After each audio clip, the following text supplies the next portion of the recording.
students, how are you all? Stay safe in home. Follow the instructions given by government.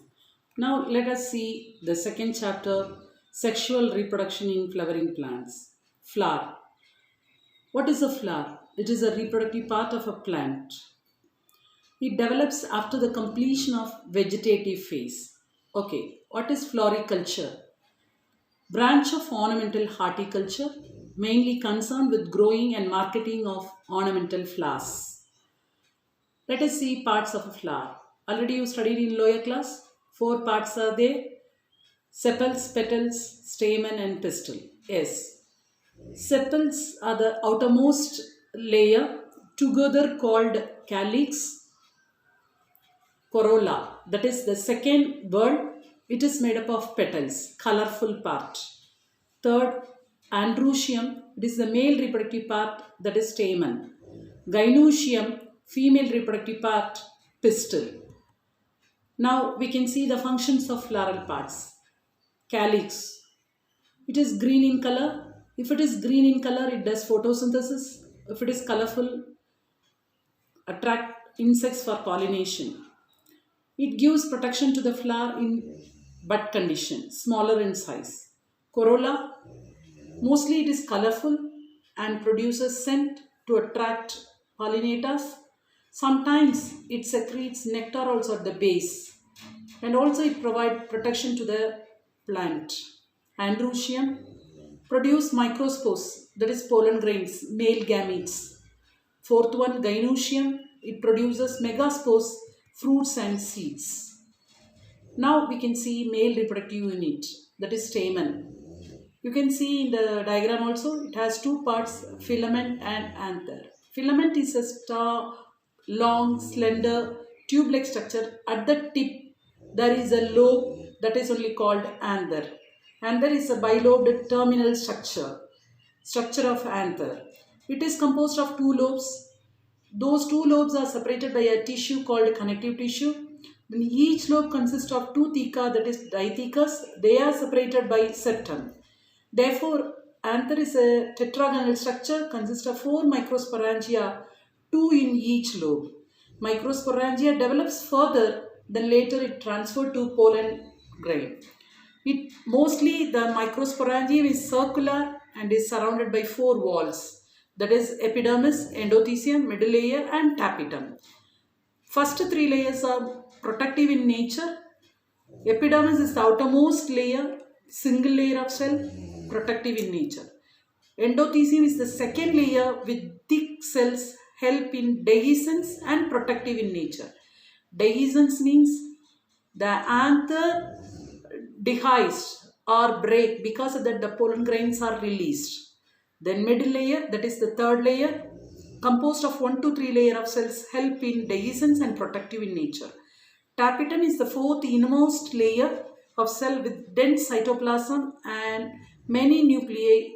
It provides nourishment to the developing pollen grains. Center of each microsporangium is closely filled with similar type of cells called megasporogenous cells.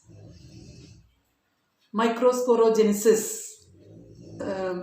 Genesis means synthesis, the formation of microspores from the pollen mother cell. The process of formation of mother cell, that is from mother cell, the microspores are produced by meiosis.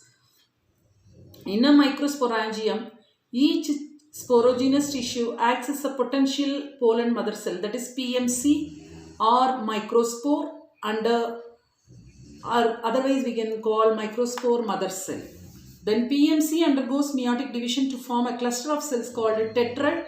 On maturity, anther dehydrate and microspores separate from each other to form pollen grains. Pollen grains are male gametophyte, spherical in structure, mostly 25 to 50 micrometer in diameter. It develops from pollen mother cell by meiotic division. It possesses two prominent layered cells, that is outer exine and inner intine. Outer exine is hard, made up of sporopollenin, that is most resistant to organic material. Where the sporopollenin is not present, exine has a prominent pore that is called germ pore. Intine is a continuous layer made of cellulose and pectin. Protoplasm. What is protoplasm? Protoplasm made up of cytoplasm and nucleoplasm together. It undergoes mitotic division to give two unequal cells, that is vegetative and generative cell. Vegetative cell is a bigger size than rich in food materials. Generative cell smaller, spindle shaped, then it has dense cytoplasm with nucleus. Actually it floats in vegetative cell cytoplasm. In this stage, it is called a two-cell stage. Some cases, the generative cell undergo again division. So, three-celled stage. Now we can call three-celled stage. Then you can see all those in this diagram. Then importance of pollen grain. Mostly the pollen grains produce male gametes for sexual reproduction. It has rich nutrient. It can be taken as food supplement, mostly by athletes. Then for race horses, they are using it to increase the performance. Mostly available in the market in the form of a tablet or syrup.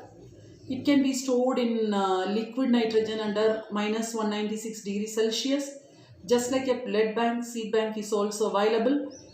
These seeds can be used later for crop breeding program. Then pollen grains viability depends on the temperature and humidity. Pollen grains viability only 30 seconds after release in rice and wheat. Other species like Leguminaceae, the viability rate is more. The pollen grains cause allergies also.